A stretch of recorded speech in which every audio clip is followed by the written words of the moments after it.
নমস্কাৰ আন এটি কবিতা আজি পাঠ কৰিব লৈছোঁ। এই কবিতাটো আমাৰ শ্ৰদ্ধাৰ শিল্পী জুবিন গাৰ্গৰ সোঁৱৰণত লিখা হৈছে। কবিতাৰ শিৰোনাম সূৰ্য। সূৰ্য সূৰ্য উদয়ো নহয়, সূৰ্য অস্তও নাযায়। সূৰ্য উদয়ো নহয়, সূৰ্য অস্তও নাযায়। সূৰ্য নিজৰ স্থানত আৰু নিজৰ স্থিতিত অটল, শিলৰ ৰেখাৰ দৰে। শিলৰ ৰেখা যোগে আঁকে,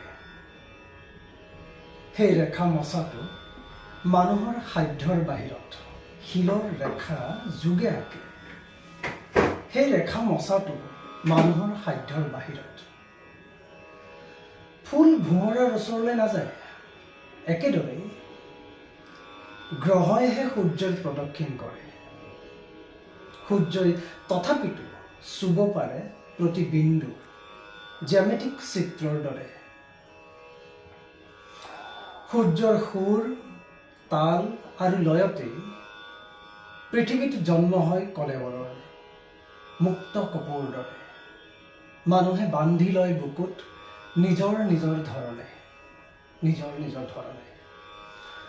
ধেনুভিৰীয়া আবেলিৰ ভাজেৰে বাগৰি অহা কোবে শিলৰ বুকুত ছবি আঁকে, সময়ক সাঁচি ৰখাৰ হেঁপাহেৰে।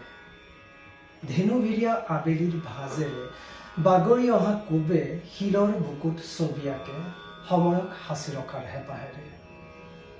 কলঘৰৰ কয়লাৰ অগণিত, হাত পোৰা সহস্ৰ মনৰ, বগা কাগজৰ ক'লা বানান জোটনিত কঁপি কঁপি মৰে, জোটনিত কঁপি কঁপি মৰে। ধন্যবাদ।